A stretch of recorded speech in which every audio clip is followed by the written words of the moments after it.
Okomulabi wa Next Edition TV nkwaniriza ko natera gwe na Uganda yonna joli josinze wangogera maaso n'okubanga otulaba mu bitundu by'eggwanga eby'enjawulo naddala mikono gya abawangalira e South Africa abali mu Denmark abali mu Dubai mikono gya abali e Cameroon abali mu China abali mu United States of America abali mu Uruguay n'amawanga amalala gonna nyongera okwebazaako banna Uganda yonna gye muli ne gye musinziira okubanga mugenda maaso n'okubanga mutulaba nkujjukiza okkoona awali akadaawo osubscribinge osharinge okommentinge wekiba kyetaagisiriza nze muzzukulu wa Kyaddondo Frank Kasirye yenze nkatudde mu kakolonako olwaleero ndina ekyali wange bamuyita Marvin Po koteka Kasaga Huntington bamukuba akalabalaba b'omukolo guno ogw'olunaku olwaleero.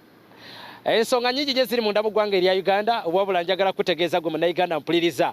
njagadde tandikireko ko mu kibuga Kampala ekikulemberwa omulodi Salongo Erias Lukwago tugendeko ko mu nsiike y'ebyamasanyu ya entertainment wowulira bino nga waliwo kembiranye eri wakati w'omuyimbi Alien Skin eyajjira mu kaseera waawo emyezi ndoza giringa 7 ku 8 yagamba nti alina hit ezisoba mu 20 mu myezi 8 alina omusajja Agambye bw'okubeera Pius Manja oba Pallaso agamba nti yategese Love Fest ono ategese Nkwacho Festival baje twandise City at Danger concert waliwo kolta lwasoose era wano njaga tutunulire ebintu biringa bibiri betugenda tunya mu mbiranye ene eriwo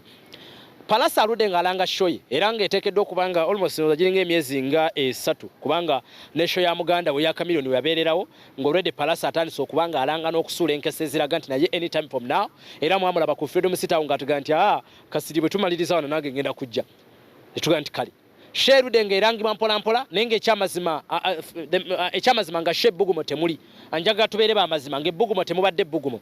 nga bwe mwalabe ya Martha Mukisa bagenda okulowooza okukola ka stunt awo ennaku zino industry yafuka ya stunt ng'obudde buweddeyo yene kapakati kakati eya Pallaso ebadde weeri naye nga temuli Bugumo ekyali kiringa ekyagala okuleeta Bugumo yali David Lutalo we yavaayo ko n'ayogera mu kaawo ne balandirawo lolololo David Lutalo azala wabikoze bitya twagenda okulaba nga baliwo kapate gali mazalibwa ga Joseph Mayanja badde okukenyeza ka miliyoni nga Pallaso addinganye ate ne David Lutalo kitegeeza nga of course nga stunt bwe kaba kakodyo nga tikayinza kuleeta influence mu Kivulu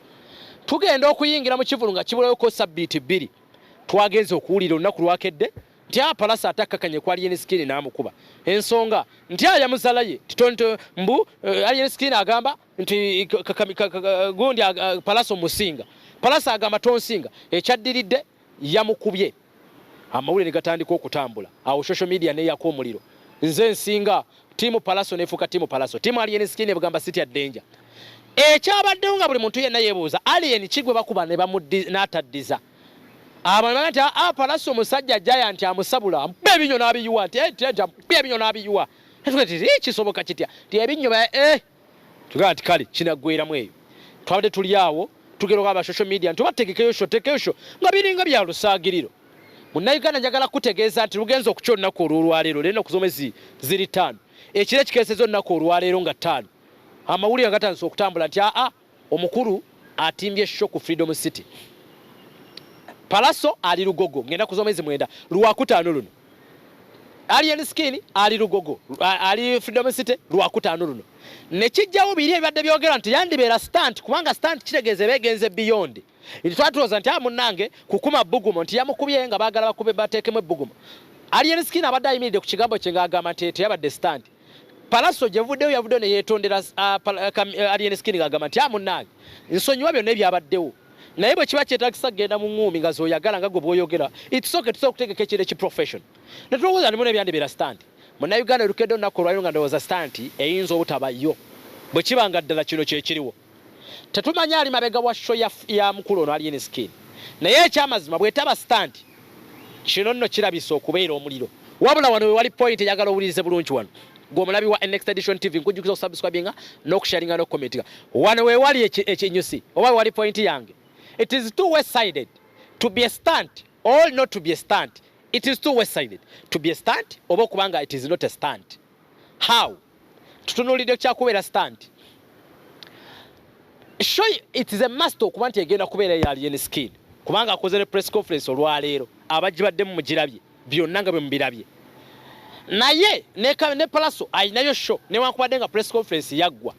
show ya Pallaso ebadde ezikidde ng'ekyamazima tewali kinyusi ng'ojjako kubeera nti ndi faani wa Pallaso tewabadde ensonga entwala mu Lugogo kufuuyibwa mpewo ndabe show ya Pallaso okuleka nga waliwo ekinyusa ekibeerawo bannayuganda twategeera nti mugenda lwa binyumo na bandwagon abakola history tuyita bandwagon Marvin obankubuziza wakola sciences Kasaga yayinza okunyamba but I think yakola chemistry awo mba mubuziza tukiyita bandwagon omulimi olwangu ngulwenyiza okugondezaamu bano baganda bange omanyi abagambaga bagende kusoma nga bayita bya lusaagiriro ata amonange ne bosoma katuka mugondezeemu bagita group influence munnanga akoze eki nange kangendeyo munnanga akoze eki nange kangendeyo kakati kino ekiyingide mu show zino tuyolekedde kye tuyita bandwagon oba group influence olwali tulina mu tiimu egamba Pallaso n'abadde tagenda mu show agenda kunzika nga agenda lugogo olwogezaako okulumya tiimu Alien Skin oba nfunye bulungi abadde agende wa Alien Skin abadde agenda wa Pallaso agenda wa Alien Skin njagala owulirize wano remember nti Pallaso alina abawagizi be nti ng'omuwagizi w'oyo bw'aba ayagala Pallaso gwa Alien Skin ne bw'oliyimbira emyaka emeka tali kuwagira Alien Skin alina tiimu ye yamutegedde nga Pallaso ne bw'aliyimba ennyimba ezifaana zitya tebalibeera wamu ku ludda lwe lumu naye kati kitegeeza ki bano babiri buli omuntu agenda kufuna abantu be naye tugenda kusanga akaseera akazibu aka buli muntu okujjuza singa bannayuganda babeera beetegefu nga aba Pallaso bagamba tujjuza lugogo ekijja kijje twagala kulaga kana akana ka ghetto youth tekalina kye kali kati ogenda okunzika nga n'abadde agenda mu show ya Pallaso ne wakwadde amwagala ng'ageetinze influenced n'agenda mu show olwo Pallaso aba ayitawo kyokka n'Alien Skin bagende batiimu nkwacco batwakola bonna bajjuze kitegeeza nze ndi conksure nti buli muntu yenna agenda kukola era wano temulabawo ku muntu gamba nti eno Pallaso yafulopinze nti eno yagudde eno yayiseemu ebyo tebiriiwo bonna bwe kibasala kigenda basala lumu njogera njagala on record eno video yange mu ginoting bwe kinansala Pallaso I'm sure ne mukwano gwange Alien Skin kijja musala bwe kisala Alien Skin kiriza nti negundi kigenda musala advantage Pallaso gyabadde nayo nti yalangidde ebbanga ekigenda okuvayo kye kino nti Pallaso ne bwanajjuza Alien Skin ebyomukuba bigenda kubeera bingi ze nalangira wiiki emu abantu ne bajjula gwe walangira myezi 5 kitegeeza nti Pallaso ayolekedde akaseera akazibu ne bwanajjuza fine kino ekisajja ebyokumukuba bijja kubeera bingi then bwe tuddeyo ku kyokuba nti assistant it is 100% bannayuganda bangi bafiidde emintu by'ekisiru moze bwe yafa twalwawo okukeza ntulowooza sitanti Semwango we South Africa even Semwango we yafeera twalowooza nti akoze bya Tupac alabika bya bulimba tafudde munange ng'ebintu bya ddala entertainment industry abantu bakoze ebintu katulowooza nti stunt nga bya ddala kisobokera ddala okubanga abalabe ba Pallaso be bali mu kumukuba essaawa zino kubanga tetunategeera nani promote omutuufu kuba we are sure nti Alien Skin si yavudde mu bbanga n'ategeka shoni wateekeddwa okuba waliwo omulala amuli emabega bwe kibanga ddala si stunt either kuba promoter nga bakuba balamu kubanga twategere nti balamu yali mu ya Pallaso kati mu ntalo za balamu ne bapromota banne kisoboka okubaayo omulaba amuyite emabega amukube mu balabe ba Pallaso nabo kisoboka okubaako emabega abamuyite emabega bamukube juka Pallaso gyevuddeko yavuma ba promoter n'alaga ati balina avuma ba Bajjo n'avuma baani ba Bitex bonna bonna kati kisoboka nakyo okuba nti waliwo ayinza okuyita emabega n'abalabe ne bateekawo contradiction eyo okunafuya ekivulu kye ekyo nakyo kisobokera ddala wabula kyonna gye kiri nti bano bombiriri tulinza okulaba wa gye kiggwera sho ono yagambye yatimbye mutwalo gumu ku ebiri Pallaso ye ya mitwalo ebiri I think ya mitwalo ebiri ujumula bonna mitwalo ebiri teriko ordinary ndoza mitwalo ebiri bonna wamu kwetano ya mitwalo ebiri kwetano and then Alien Skin wagumu ku ebiri naye ekyenjawulo ekibawo nga mmaliriza njagala comparing the two places Freedom City ne Lugogo wano nabasinga n'abayita ba analyst abenjawulo bemwesiga wano tebasobola kikomparinga lwaki omuntu asobola okuba Lugogo nejjula lwaki omuntu asobola okuba Freedom City nejjula Lugogo n'emulema ng'ate muntu y'omu ekisooka ng'ovudde ku bwa sayizi y'ekifo Freedom City kifo ky'abakyakaze si kyabawagizi awo nno kyekinfuula omwawufu next edition TV kyekigifuula enjawufu Freedom City yabakyakaze si yabadigize kyokka Lugogo yabadigize nti omuntu akulumba erugogo abafaaniwo ddala ng'oli akuyina ku mutima teri muntu alinya boda ava emmenge afuuyibwa empewo agende Lugogo nga sifaaniwo kyokka Freedom City waliwo agenza okunona ice cream ekinyegenjegere kimukwatirako awo naga nti owaye kambeereko wano